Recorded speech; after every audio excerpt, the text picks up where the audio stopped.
मुरली अमृत की धारा है धारा, जो देती दुखों से किनारा। मुरली अमृत की धारा है धारा, जो देती दुखों से किनारा। भूले जीवन में हो जाए शिव बाबा मुरली में समझाए। ओम शांति। आज की तारीख है 29 दिसंबर 2021 की साकार मुरली। बाबा के महावाक्य। मीठे बच्चे, तुम आधा कल्प के लिए सुखधाम में हॉलीडे मनाएंगे, क्योंकि वहाँ दुख का नाम निशान नहीं है। प्रश्न: ब्राह्मण बच्चों को बाप ऐसी कौन सी युक्ति बताते हैं जिस युक्ति से वे अपना जीवन सफल बना सकते हैं? उत्तर: बाबा कहते, मीठे बच्चे, अपना जीवन सफल करना है तो अपना तन मन धन सब ईश्वरीय सेवा में लगाओ। फॉलो फादर, फिर देखना इसकी एवज में तुमको क्या मिलता है। आत्मा गोल्डन बन जाएगी, तन भी बहुत सुंदर मिलेगा, धन तो अथाह मिल जाएगा। गीत। आखिर वह दिन आया आज। आखिर वो दिन आया आज, आखिर वो दिन आया आज, जिस दिन का रखता सकता, जिसका था महताज, आखिर जिस दिन का रखता सकता, जिसका था महताज, आखिर वो। ओम शांति। जब बाप ओम शांति कहते हैं तो दादा भी ओम शांति कहते हैं। बच्चे भी अंदर में कहते हैं ओम शांति। जब कोई भाषण करते हैं तो ओम शांति कहते हैं। वहाँ सब बैठे हुए भी कहते हैं ओम शांति। रेस्पॉन्ड जरूर देना होता है। अभी तुम बच्चे समझते हो आत्माओं और परमात्मा का अभिमिलन हो रहा है। गाया भी हुआ है, आत्मा परमात्मा अलग रहे बहुकाल, जिससे काल अलग रहते हैं उनसे ही सम्मुख मिलते हैं। वह आते हैं अपना पाठ बजाने।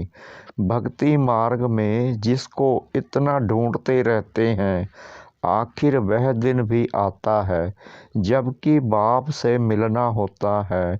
सिर्फ एक भारत ही अविनाशी खंड है, बाकी सब है विनाशी खंड। नई दुनिया में तो सिर्फ भारत ही होता है।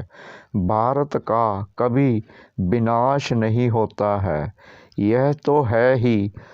अभी तो कितने खंड हैं। भारत में जब देवी देवताओं का राज्य था तो वहाँ कोई खंड नहीं था, सिर्फ भारतवासी ही थे और कोई मनुष्य नहीं थे। भारत में सिर्फ सूर्यवंशी देवी देवताओं का राज्य था। अभी उन्हीं के सिर्फ चित्र रह गए हैं। यादगार तो रहना चाहिए ना। पहले कितना छोटा झाड़ होता है, उसको कहा जाता है राम राज्य, ईश्वरीय राज्य। राज्य की स्थापना है ना। अभी तो है असुरी स्थापना और सतयुग की है देवी स्थापना। ईश्वर की स्थापना आधा कल्प चलती है, फिर असुरी स्थापना होती है, जिसको राम राज्य कहा जाता है। वह है निर्विकारी दुनिया और यह है विकारी दुनिया।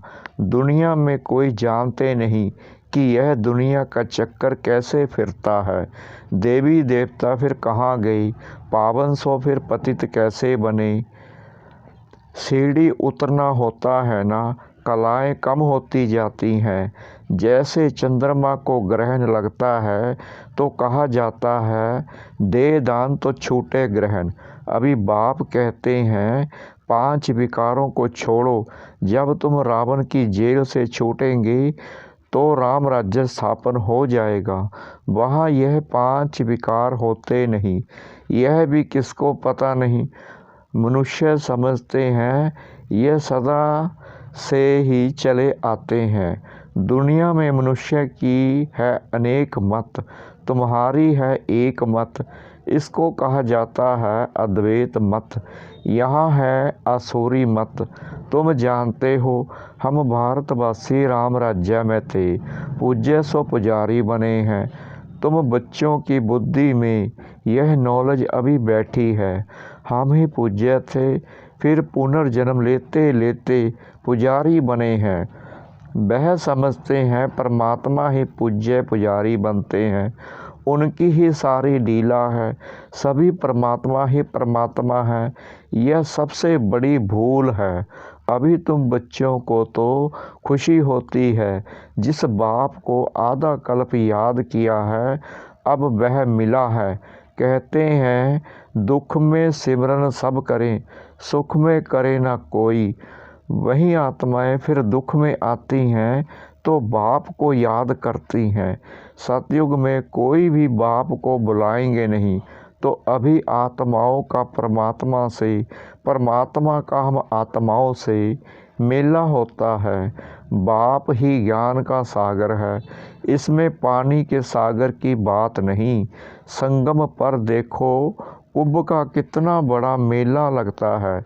अभी सच्चा सच्चा मेला तुम्हारा लगा हुआ है। सब तो इकट्ठे मिल नहीं सकते, कोई कहाँ से आते हैं। मेले पर कितने लाखों मनुष्य जाते हैं स्नान करने। जन्म जन्मांतर यह स्नान करते आए हैं। कहते हैं यह मेला लगता ही रहता है। छोटा और बड़ा कुंभ भी कहते हैं। अब बाप तो एक ही बार आते हैं पतितों को पावन बनाने। गंगा पतित पावनी है, तो क्या वह ज्ञान सुनाएगी? यहाँ तो पतित पावन बाप बैठ सृष्टि के आदि मध्य अंत का ज्ञान सुनाते हैं। बच्चे जानते हैं अभी दुनिया की हालत क्या है। विनाश तो बच्चों ने देखा है। अर्जुन तो यह ब्रह्मा ठहरा ना, यह तो है मनुष्य का रथ। यह बताते हैं हमने विनाश भी देखा, अपनी राजधानी भी देखी, तब छोड़ा। घर आदि सब कुछ फट से छोड़ दिया। विनाश तो होना ही है, यह कोई नई बात नहीं है। यह है ईश्वरीय दरबार, इसमें कोई पतित को बैठना नहीं चाहिए, नहीं तो वह एकदम रसातल में चला जाएगा। पतित बनने से, इसलिए पतित को आने का हुक्म ही नहीं है। ऐसे कोई आ जाते हैं, समझते हैं इन्हों को क्या पता कि हम विकार में गए। यह बड़ी गंदी चीज़ है। विलायत में 4-5 बच्चे पैदा करने वालों को इनाम मिलता है। सतयुग में तो एक ही बच्चा होता है, सो भी विकार की बात नहीं। वहाँ तो रावण राज्य ही नहीं, वह है राम राज्य। कन्या शादी करती है तो कन्या को गुप्त रीति से बहुत कुछ देते हैं, जो किसको पता नहीं पड़ता। बाप भी कहते हैं बच्चे तुमको गुप्त दान देता हूँ, किसको पता पड़ता है क्या हम क्या दे रहे हैं। यह है गुप्त, कोई समझ नहीं सकते कि यह बीके विषव के मालिक बनेंगे। यह तुम अभी समझते हो। हम विषव के मालिक थे, फिर 84 जन्म लेते हैं। हम कल्प कल्प बाबा से बरसा लेते हैं। कहते हैं बाबा हम कल्प कल्प आपसे मिलते हैं। कल्प पहले भी मिले थे। बाबा को ही राम कहते हैं। राम त्रेता वाला नहीं, उनको तो सिर्फ उनका बच्चा ही बाबा कहेगा। यह तो है बेहद का बाप। अब बाप तुम बच्चों को कहते हैं तुम बच्चों को देवी गुण धारण कर ऐसा बनना है। इन देवी देवताओं की कितनी महिमा करते हैं, परंतु समझते कुछ भी नहीं, कहते हैं अच्युतम केशवम। अब कहाँ राम कहाँ नारायण, सबको मिला देते हैं, अर्थ कुछ भी नहीं निकलता। अभी तुमको नटशेल में सब कुछ समझाया जाता है। द्वापर से लेकर यह भक्ति मार्ग शुरू होता है। 84 का चक्कर लगाकर नीचे उतरना ही है। 84 जन्म गाए जाते हैं। बाबा ने पूछा, यहाँ तुम बैठे हो तो क्या सब 84 जन्म लेंगे या कोई 80-82 भी लेंगे? क्या सब पास होंगे? क्या भगंती हो जाने वालों के जन्म कम जास्ते नहीं होंगे? अवस्था अनुसार ही हर एक का पाठ होगा ना। बहुत हैं जो आश्चर्यवत भगंती हो जाएंगे, फिर सतयुग में कैसे आएंगे? वह तो प्रजा में भी बहुत देरी से आएंगे, क्योंकि गलानी करते हैं। इतने सब थोड़ी हैं। सूर्यवंशी में आ सकते हैं। नंबरवार पुरुषार्थ अनुसार माला बनती है। बाप तो ज्ञान का सागर है, कौन सा उसमें ज्ञान है यह भी कोई नहीं जानते हैं। तुमको अब ज्ञान मिल रहा है, वह तो सिर्फ स्तुति करते हैं, समझते कुछ भी नहीं। इसको कहा जाता है भक्ति मार्ग। त्यौहार भी जो मनाए जाते हैं वह है सब इस समय के, जो फिर बाद में मनाए जाते हैं। तुमको तो आधा कल्प सुख में हॉलीडे मिल जाती है, कभी दुख का नाम नहीं देखेंगे। हॉलीडे हो जाता है क्योंकि तुम पवित्र हो जाते हो ना। बाप समझाते हैं तुम्हारा यह अंतिम जन्म है। जब रावण राज्य शुरू होता है उसको मृत्युलोक कहा जाता है। मृत्युलोक मुर्दाबाद, अमरलोक जिंदाबाद होता है। सुख और दुख, राम और रावण का यह खेल है। राम द्वारा तुम राज्य पाते हो, रावण द्वारा तुम राज्य गवाते हो। बाप कहते हैं तुम अपने जीवन को नहीं जानते हो और कोई ऐसे कह ना सके। बाप ही बतलाते हैं, वह तो 84 लाख कह देते हैं, फिर तो कल्प की आयु लाखों वर्ष हो जाती है। कुछ भी बुद्धि में नहीं आता जो इन बातों को समझ सकें। कल्प की आयु भी रोंग लिख दी है। यह शास्त्र आदि सब भक्ति मार्ग के हैं। तुम बच्चों को कितना सहज समझाया जाता है, आगे चलकर और अच्छी रीति समझाएंगे। जब कोई मरता है तो उस समय सिर्फ थोड़ा वैराग्य आता है, उसको कहा जाता है शमशानी वैराग्य। शमशान से बाहर निकल मार्केट में गए तो खलास, जाकर मांस मदिरा खरीद करेंगे।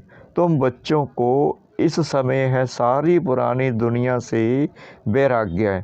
बाबा समझाते हैं वैराग्य 2 प्रकार का है। निर्वृत्ति मार्ग वालों का है हद का वैराग्य, वह प्रवृत्ति मार्ग के लिए ज्ञान देंगे ही नहीं। दोनों पवित्र बनो यह वह कह नहीं सकते, गीता वह सुना ना सके। तुमको तो ज्ञान सागर से ज्ञान मिलता है, वह समझते भी हैं, परंतु उनको डर रहता है आगे चलकर मान लेंगे बरोबर। गीता कृष्ण ने नहीं सुनाई, अगर अब कहेंगे तो उनके सब फॉलोअर्स भाग जाएंगे। फट से कहेंगे इनको बीके का जादू लगा है। अब बाप समझाते हैं अगर देवता बनना है तो देवी गुण धारण करो। मुख्य बात है पवित्रता की। यहाँ मनुष्यों का खान पान ही देखो कितना आसुरी है। जन्म जन्मांतर की पाप आत्माएं हैं, पुण्य आत्मा एक भी नहीं है। अभी तुम बन रहे हो। सतयुग में सब पुण्य आत्माएं होती हैं, वहाँ है ही श्रेष्ठाचारी पावन, यहाँ है भ्रष्टाचारी पतित। सतयुग में 5 विकार होते नहीं। राम राज्य रावण राज्य में कितना फर्क पड़ जाता है। इनको तो रावण राज्य कहेंगे ना। पतित पावन एक ही गॉड फादर है। तुम जानते हो वह हमारा बेहद का बाप है। बेहद के बाप रचयिता को रचना याद करती है। बाबा ने समझाया है सतयुग में है एक बाप, फिर होते हैं दो बाप, लौकिक और परलौकिक। तुमको है तीन बाप, लेकिन परलौकिक अलौकिक। भक्ति मार्ग में लौकिक बाप होते भी परलौकिक बाप को याद करते हैं। यहाँ तो यह वंडरफुल है, बाप और दादा दोनों बैठे हैं। यह भी तुम बच्चे जानते हो, फिर घड़ी घड़ी भूल जाते हो। प्रजापिता ब्रह्मा तो गाया हुआ है ना, वह अभी ही मिलता है। प्रजापिता ब्रह्मा है साकार, वह है निराकार। निराकार और साकार दोनों इकट्ठे हैं, दोनों का हाईएस्ट पोजीशन है। इनसे बड़ा कोई होता नहीं। और कितना साधारण रीति बैठे हैं। पढ़ाई भी कितनी सहज है बच्चों के लिए। बाप सिर्फ कहते हैं अपने को आत्मा समझो, आत्मा अविनाशी है, यह देह विनाशी है। एक शरीर से आत्मा निकल जाकर दूसरा शरीर लेती है। तुमको रोने की दरकार नहीं है। मनुष्य शरीर को याद करने से रोते हैं, तुमको रोने की दरकार नहीं। सतयुग में कभी रोते नहीं, वहाँ है ही मोहजीत। यह सब बातें तुमको संगम पर ही समझाई जाती हैं। तुमको यह लक्ष्मी नारायण का चित्र देखकर बहुत खुशी होनी चाहिए। इसलिए बाप ने कहा है यह लक्ष्मी नारायण त्रिमूर्ति का बैज व मेडल जेब में डाल दो। घड़ी घड़ी पॉकेट से निकाल कर देखो, ओहो हम तो यह बनने वाले हैं। बहुत खुशी होगी। औरों को भी दिखाकर खुश करो कि हम यह बन रहे हैं। देखने से खुशी होगी। मैं तो शिव बाबा का बच्चा हूँ, मुझे किसी बात की क्या परवाह करनी है। कुछ घाटा पड़ा सो क्या, हम तो भविष्य 21 जन्मों के लिए पद्मपति बनते हैं। देखो बाबा ने सब कुछ दे दिया, फिर फायदे में है या घाटे में है। बाबा अब सम्मुख समझा रहे हैं तुम्हारा यह धन दौलत सब कुछ मिट्टी में मिल जाने वाला है। अपना जीवन सफल करना है तो अपना तन मन धन इसमें लगाओ, फिर इनके एवज में देखो तुमको क्या मिलता है। आत्मा भी गोल्डन बन जाती है, तन भी सुंदर, धन तो अथाह रहता है। अच्छा मीठे मीठे सिकला दे बच्चों प्रति माता पिता बाप दादा का याद प्यार और गुड मॉर्निंग। रूहानी बाप की रूहानी बच्चों को नमस्ते। हम रूहानी बच्चों की रूहानी बाप दादा को श्रद्धा भरी प्रेम भरी नमस्ते। शुक्रिया बाबा, शुक्रिया बाबा, शुक्रिया बाबा इस मीठी मुरली के लिए।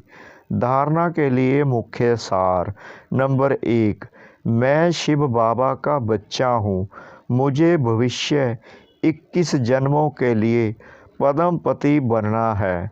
इसी खुशी में रहना है और सबको खुश करना है। किसी बात की परवाह नहीं करनी है। नंबर 2, एक बाप की अद्वैत मत पर चलकर बेहद का वैरागी बनना है। एक बाप को फॉलो करना है। वरदान, रुहाब और रहम के गुण द्वारा विश्व नव निर्माण करने वाले विश्व कल्याणकारी भव। विश्व कल्याणकारी बनने के लिए मुख्य 2 धारणाएं आवश्यक हैं। एक ईश्वरीय रुहाब और दूसरा रहम।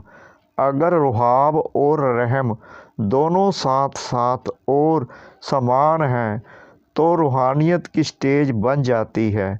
तो जब भी कोई कर्तव्य करते हो व मुख से शब्द वर्णन करते हो तो चेक करो कि रहम और रुहाब दोनों समान रूप में हैं। शक्तियों के चित्रों में इन दोनों गुणों की समानता दिखाते हैं। इसी के आधार पर विश्व नव निर्माण के निमित्त बन सकते हो। स्लोगन: बाप के प्यार के पीछे व्यर्थ संकल्प न्यौछावर कर दो, यही सच्ची कुर्बानी है। बाप के प्यार के पीछे व्यर्थ संकल्प न्यौछावर कर दो, यही सच्ची कुर्बानी है। ओम शांति।